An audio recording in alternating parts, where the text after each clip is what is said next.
આરતી શા માટે કરાય છે? મિત્રો, તમે ક્યારેય વિચાર્યું છે કે મંદિરોમાં આરતી શા માટે કરાય છે?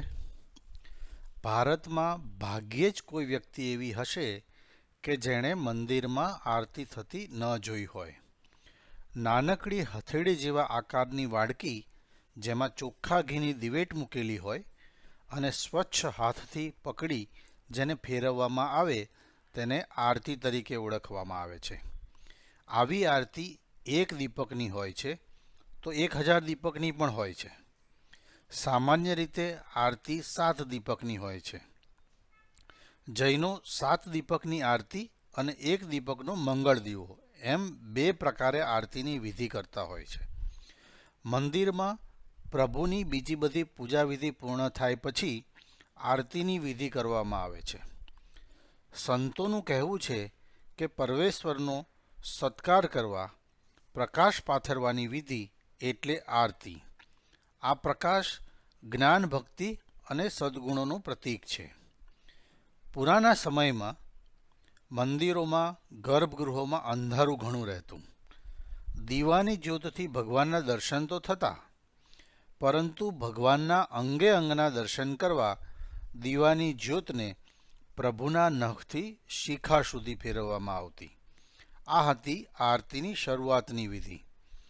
તે પછી આરતીની અલગ વિધિ શરૂ થઈ, જેની સાથે પ્રભુની ભક્તિનું સંગીત પણ ઉમેરાયું.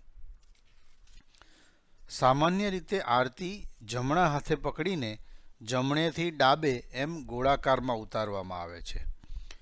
જૈનો આરતીને થાળમાં મૂકી 2 હાથે થાળ પકડી આરતી ઉતારે છે. આરતી ઉતરતી હોય છે ત્યારે ઘંટનાદ, શંખનાદ, હાથથી તાળીઓ વગેરે વગાડી આરતીનું પદ ગાવામાં આવે છે. દરેક દેવતાઓની આરતીના પદો અલગ અલગ હોય છે. આરતી સંપૂર્ણપણે ધાર્મિક વિધિ છે અને તેનો હેતુ પ્રભુ ભક્તિનો આનંદ વ્યક્ત કરવાનો છે.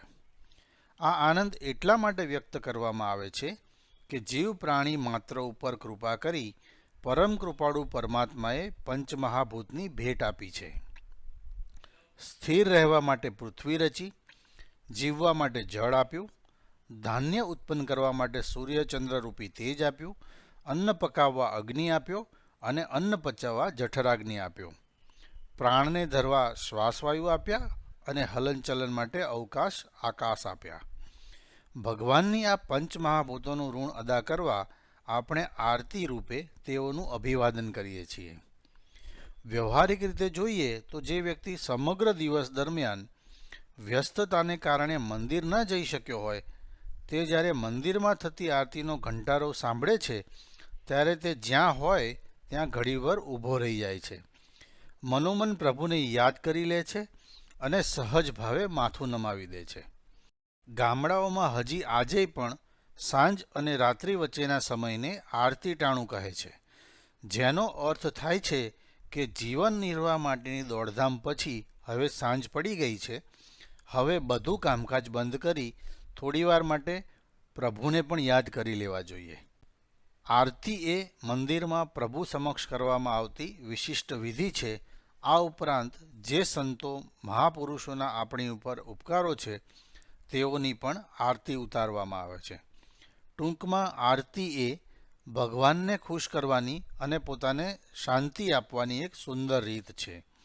ભારતીય સંસ્કૃતિને લગતા આવા જ સુંદર જ્ઞાનસભર વિડીયોઝ જોવા માટે, સાંભળવા માટે અમારી ચેનલને લાઈક કરો, સબસ્ક્રાઈબ કરો અને આ વિડીયો આપના ગ્રુપમાં શેર કરો. ધન્યવાદ.